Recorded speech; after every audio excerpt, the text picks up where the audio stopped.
ભાવનગર શહેરના કુંભાવાડા વિસ્તારમાં અસામાજિક ઇસમોનો આતંક આવ્યો સામે। કુંભાવાડા વિસ્તારમાં રહેતા પરિવાર પર કર્યો હુમલો। અસામાજિક ઇસમો ધોકા પાઇપ અને તલવાર જેવા હથિયારો સાથે ઘરમાં ઘૂસી કર્યો હુમલો। અસામાજિક ઇસમો દ્વારા ઇલેક્ટ્રોનિક્સ ઉપકરણો સહિત અનેક વસ્તુઓમાં કરવામાં આવી તોડફોડ।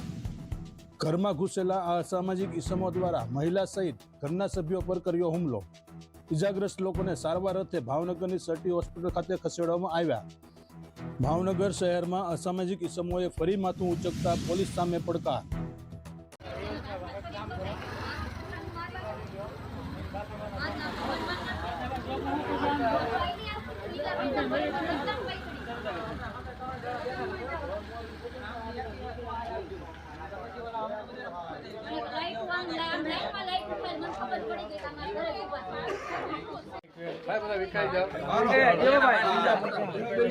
લાકડી મારી આવું તો અંદર જ હતો, બારણા બંધ હતા।